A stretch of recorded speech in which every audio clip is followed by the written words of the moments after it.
Tonight, up in the air, a possible pilot strike during the holiday season.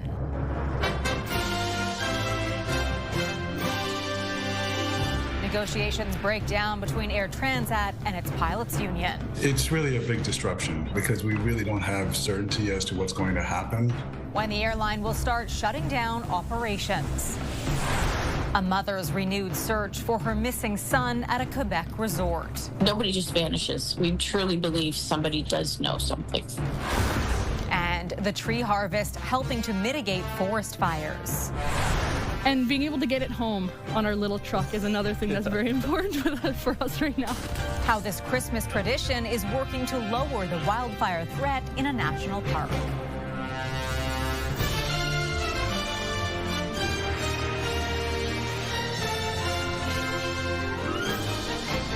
CTV National News with Heather Butts. Good evening. Just as the busy holiday travel season gets underway, there are dark skies ahead for some travelers. Air Transat says flight cancellations could begin tomorrow after its pilots issued a 72-hour strike notice. CTV's Rahim Ladani on the negotiation breakdown and the impact on the tens of thousands of passengers who use the airline each week. Those planning to fly on Air Transat may have to look for a different flight as the company's pilots edge closer towards walking off the job. We're ready, we're engaged, we're at the table, and we want a deal to make sure that our passengers can get to their destination. The Airline Pilots Association says 99% of the airline's 750 pilots have voted in favor of a strike if necessary, saying management has left them no choice and that they've been without a new agreement since 2015. We're trying to bring compensation up to date along with our pension, the benefits, and also one of the most important items, job security. Transat AT Inc., which owns the leisure airline, calls the union's move reckless. Now a 72-hour notice is in effect, meaning the clock is ticking to get a deal done before the pilots can strike as early as December 10th. However, the airline says it has no choice but to start canceling flights beginning Monday, with a complete suspension of flights on Tuesday. It's bringing, uncertainty as to how people are going to get down south and how they're going to be able to reach loved ones. The two sides have been negotiating for nearly a year without success. The airline saying it has offered a 59% salary increase over 5 years and major improvements to pilots' working conditions. It's in line with the gap that we felt that we needed to bridge to be in line with the Canadian market. But without a bridge at the bargaining table, passengers are caught in the middle. Right now, there's about 24 aircraft that are in the air, and they're servicing like 60 destinations. So there are people that have booked flights. It is a responsibility for Air Transat to look after these passengers. You're not going to be out of money if your flight gets canceled. You will get refunded. It may take some time. As you can understand, there's going to be a backlog of refunds if that is the case. But you will be out of a flight, and it may be difficult to find a flight at this time of year, unfortunately. A potential travel nightmare if both parties can't come to an agreement quickly. Customers hoping to fly on Air Transat this week are being given more flexibility to change or postpone their travel plans at no extra cost. But with the airline and the union representing pilots still without a deal, travelers may have to pay a lot more money for a last-minute ticket on a different airline. Rahim Ladani in Toronto. U.S. President Donald Trump commenting tonight on his recent meeting with Prime Minister Mark Carney, a talk he says was focused mostly on trade. Will you restart negotiations with Canada? Oh, well, look, I have a great relationship with Canada. They're very tough traders, but I have a very good relationship with the Prime Minister and with Canada. The president commenting ahead of hosting the Kennedy Center Honors in Washington. Trump, Carney, and Mexican President Claudia Sheinbaum all met Friday on the sidelines of the FIFA World Cup draw. With just a week until Parliament breaks for the holidays, Prime Minister Mark Carney's budget is still stuck in the House of Commons and has yet to become law. But right now, Canadians don't see how it will help them financially. That's according to a new survey. CTV's Jeremy Sharon explains. It's a book filled with big promises, but Federal Budget 2025 doesn't do enough to help Canadians with their finances, according to a new survey. The budget has a long-term vision for jobs. Maybe it's put a spotlight on the fact that good economic policy might not make for good politics. A new Nanos survey conducted for CTV News shows less than 1 in 5 Canadians think the government's fiscal plan will help them financially.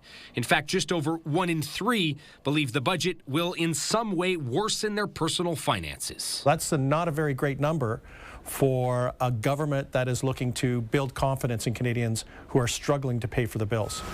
Meanwhile, the budget bill itself is far from becoming law yet. It's a minority parliament, so getting legislation passed is a challenge. The official legislation is still stuck in the House of Commons being debated and has several hurdles to cross still, with only a week left on the sitting schedule this year. You can't actually start to move on those provisions. You can't get the second reading vote. You can't get it passed into law. And so that's going to start to affect real things. Measures that were planned to be implemented in January might not. The honourable member. A political roadblock the Liberals could continue to face in the new year, even though Green Party leader Elizabeth May is leaving the door open to supporting the Liberal government in the future, despite recently saying her vote in favour of the budget was a mistake. I'm a bridge builder, and I never say never. May says her vote moving forward would require a change in policies. I can't vote confidence on the current policies, period. And so the Liberals seem poised to start 2026 how they're finishing 2025, fighting to get a major piece of legislation through the House of Commons and without a sure way to survive the next confidence vote when it comes. Heather? CTV's Jeremy Sharon in Ottawa. The nation's capital dipping into a bitter cold snap tonight, leading to concern for those who are without a home. People's lives are at risk. We saw in this city for the first time in years last January, 2 people froze to death outside. It's expected to feel like minus 26 in Ottawa overnight with the wind chill. Advocates say they are trying to get everyone a warm space to stay. And we've got people sleeping in the waiting area, very unfortunately, and plastic chairs are on the floor. And what was 10 to 15 people in September and October has now gone up to about 35 or 40 people a night. Beds will be set up in the Ottawa Mission for extra support, but shelter capacity remains a long-standing issue in the capital. Affordable housing, not just in Ottawa, but across the country, is a major issue. The Carney government has promised to double the pace of housing construction, but a new report is calling that into question. CTV's Annie Bergeron-Oliver looks at why some are concerned the Liberal plan won't be enough. We need to get housing supply up. In fact, we need to double housing supply on an annual basis. Prime Minister Mark Carney's campaign pledge to build nearly 500,000 homes annually so far isn't adding up. According to a new PBO report, Ottawa's new federal agency, Build Canada Homes, is projected to add 26,000 units to the housing supply over the next 5 years, a 2.1% increase over the fiscal watchdog's baseline projection for new home construction. I think I would give them a C- when it comes to housing. That overall, I think they are moving in the right direction, but not at the speed and scale that's necessary. The housing minister doesn't see things the same way. He says Build Canada Homes is just getting started and that the PBO's numbers don't tell the whole story. I think that's just based on the raw number. It's not based on attracting a lot of investment from provinces, from the private sector. By harnessing private and public sector funding, Ottawa intends to double the pace of housing construction. But so far, it hasn't released a clear plan to achieve that goal. And overall spending on housing, according to the PBO, is set to drop by 56% over the next 3 years as Trudeau-era programs expire. A lot of the mechanisms that the federal government used weren't terribly effective in creating the affordable housing that people need the most. So I welcome the restart represented by Build Canada Homes, but we have to see a lot more. The PBO report assumes that major programs like the $4.4 billion Housing Accelerator Fund will not be renewed or topped up. The finance minister, however, says it's not fair to prejudge what decisions the government will make between now and 2029. Annie Bergeron-Oliver, CTV News, Ottawa. A mother's search for her missing son continues at one of Canada's most popular resorts. Liam Toman vanished 10 months ago in Mont-Tremblant, Quebec. His family returned to the ski hill this weekend with an increased reward as they desperately look for answers. Sweet Arasi reports. This weekend, Mont-Tremblant is packed with visitors for the World Cup. But for one Ontario mother, the focus isn't the competition. So it's bringing back all the skiers, back the tourists. So we're here to keep the awareness. The awareness is for her son, Liam Toman. The 22-year-old was on a ski trip with friends. He was last seen leaving a bar in the village on February 2nd at 3 a.m. But he never made it back to his hotel. Less than a month later, on March 22nd, after the snow melted, his wallet was found. But that led nowhere. For Kathleen Toman, her son's disappearance just doesn't make sense. Nobody just vanishes. We truly believe somebody does know something. 10 months later, she is once again back at the Laurentian Resort, handing out wristbands and speaking with anyone willing to listen. And we're hoping that sparks something. Somebody remembers or knows something or will come in and say what's going on. And now the reward to help find Liam increased from $10,000 to $50,000. So they've got a lot more calls and information and tips, and they're working through each one of them. In November, the family worked alongside Sûreté du Québec and other organizations to search for Liam.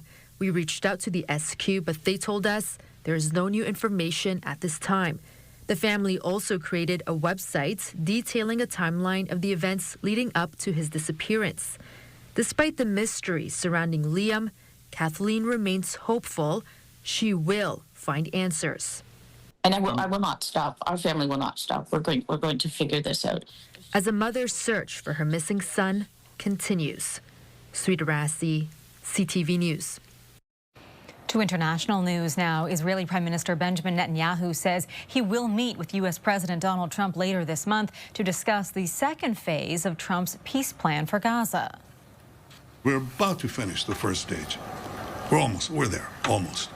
But we have to make sure that we achieve the same results in the second stage, and that's something I look forward to discussing with President Trump.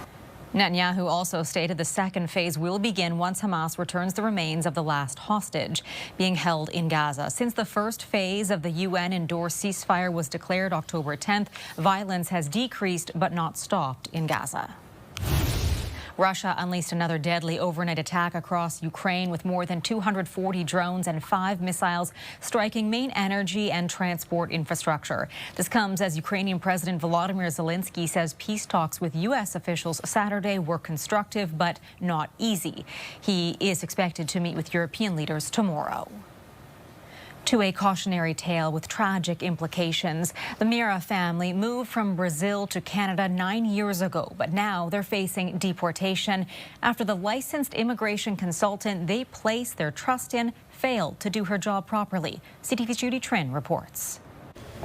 So you hired her in 2023. The life Paolo and Lyra Mira built in Ottawa is unraveling. They first arrived from Brazil in 2016 as a family of 4. It grew to 5 with the birth of their youngest daughter. Now they're being ordered to leave Canada. I don't want to go back to Brazil because I have my life here. Sorry, this situation is killing me. 2 years ago, Paolo, a temporary foreign worker in construction, hired an immigration consultant to help them get permanent residence. They paid Ana Raquel Perdomo about $3,000 to take care of the paperwork, including renewing work permits. Paolo documented all the calls and emails that were not returned and the excuses. After 6 months, Ana answered my email. Oh, now I have a paralysis in my face, in my. But you go, oh my goodness. Later, the Miras learned the College of Immigration and Citizenship Consultants had revoked Perdomo's license for being unresponsive with another client. That's when Leila called federal immigration officials. I'm so sorry, but you lost your status, I said. What? Their temporary resident status had expired 3 months earlier. They weren't informed that biometric fees were needed to process their new work permits. Now the Miras are relying on friends to stay afloat. Without status, the couple and their eldest daughter were forced to quit their jobs. It feels like you're at the top of a cliff, not knowing if you'll fall or if you'll be saved. CTV News tried to reach Perdomo by phone, by email, and over social media. She didn't respond to any of our queries. Immigration experts say this ultimately comes down to buyer beware, that there's little the Miras can do except for returning to Brazil and reapplying for a work permit. Judy Trin, CTV News, Ottawa. Coming up after the break. I have a very specific type of tree that I want in mind. How a Christmas tree project is working to help mitigate forest fires. Plus, the push to preserve a piece of New Brunswick heritage. A 105-year-old holiday tradition in a storied California town is back in action, but this year it's taking on an extra special meaning.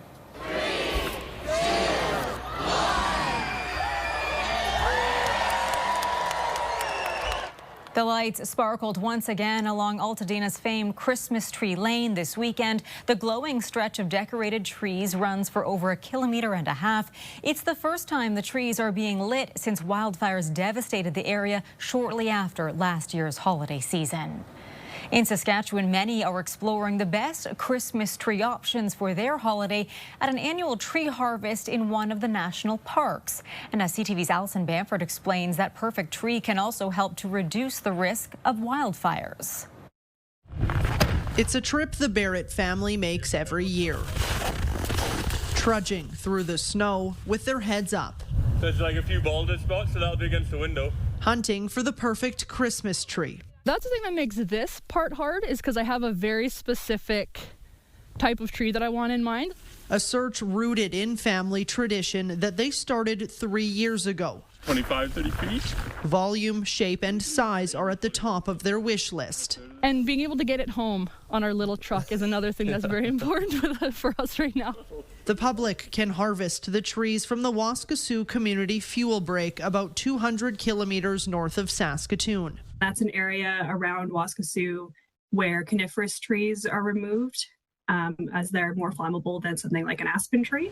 Officials say removing trees from the fuel break reduces the wildfire risk. This summer, Parks Canada issued pre-evacuation alerts for the area. Smoke blanketed the community as a nearby wildfire burned about 30 kilometers away. In the event of a wildfire, having those trees thinned out would slow the speed of an approaching wildfire and help give time for the community to prepare. And the Barretts appreciate giving back to a community they've grown to love. Understanding the sort of the responsibility for the community management definitely gives us more confidence coming and doing this sort of thing where we wouldn't typically want to disturb nature in this manner. Last year, 160 trees were harvested before the holidays, but with the number of young trees in the area, officials say supply for the annual event will continue to grow. As we're getting kids coming along here, we have a young girl coming in February. We're excited to keep the tradition sort of alive. For many years to come. Alison Bamford, CTV News, Waskesiu. Still ahead, bridging the gap in New Brunswick. Why these historic landmarks are vanishing at a rapid rate in the province. There's growing concern in New Brunswick over the possible demise of historic covered bridges. So iconic they dot the province, contributing to its identity and culture. But the number of bridges still standing continues to drop. CTV's Sarah Plowman on the push to preserve them. Long the symbol of New Brunswick, covered bridges are dwindling. The latest loss is the Poirier-covered bridge north of Moncton. There was hope the province would save it. It's sad. I mean, we tried our best to hopefully convince them that they wouldn't tear it down, but they felt that it wasn't safe, so. It's the third covered bridge to go this year. We lost one in 2017, one in 2018, and then we did pretty well until this year now with 3 going. That's not a sustainable rate of loss. Heartland, New Brunswick is proudly home to the world's longest covered bridge, celebrated through tourism, chip brands, and crafts. But these structures that span water and generations are also threatened by floods, vandalism, and their age. In the 1950s, the heyday of New Brunswick's covered bridges, there were more than 340 in this province, but soon there will be only 56. Significant dollars have been spent restoring or replacing some, like this double-barreled bridge along the Fundy coast. That was a win. But the losses are adding up. This conservation group questions if more could have been done to save this one. I'm not an engineer, but I've seen covered bridges in far worse shape than like Poirier Bridge that's currently being demolished or dismantled. When we see deterioration on a bridge, for one reason or another, we either lower the weight-bearing capacity of that bridge or we close that bridge down in some cases when it gets to be a little too extreme. Once this structure is removed, a steel bridge will be installed, a link over water, but not to the past. Sarah Plowman, CTV News, Notre Dame, New Brunswick. Still ahead, all aboard. How Newfoundland's holiday train extravaganza is putting science in motion with a magical touch. Passenger trains and their steam engines have long been a symbol of Christmas, creating a vision of the holiday season. And that tradition continues in Newfoundland and Labrador, where an exhibit explores the science behind them and their magical connection to this festive time of year. CTV's Garrett Barry takes us there. For the young and the young at heart, there's just something about a model train that sparks the imagination. People love miniatures. It allows you to kind of control a world, and the intricacies of models too, I think people find very interesting. You may never have seen them quite like this on display at the Geo Center in St. John's. I think I like the detail, and the artistic aspect of it is very interesting to me. I've always had a background in art, and I think this really facilitates that well. For the collection's second year, staff at the Geo Center have added 5 new displays through their model train presentation called Science in Motion. It takes months of planning to perfectly place these miniature versions and all the effects that make the experience complete. You get the volcano rumble, but more importantly, you get the volcano smoke. So kids love this one. We were having to refill the fog fluid more than we anticipated because, who doesn't love to make a bit of smoke, right? You will also find a few science lessons along the way on friction, the steam engine, electrical circuits, and everything else that makes these machines tick. Even down to the design and engineering of the wheels and how they stay on the track. So we created some interactives around those components. So hopefully, along with having fun and pressing buttons and seeing the train go around and making the volcano rumble, they're going to learn a bit of science as well. It's been a small bump to the Science Center, which brings in about 50,000 people each year. And in this display, there's a lot of little somethings for parents and children to get on board with. Garrett Barry, CTV News, St. John's. That is our newscast for this Sunday. I'm Heather Butts. For all of us at CTV National News, thank you for watching. Omar and Sandy will be here tomorrow. Good night.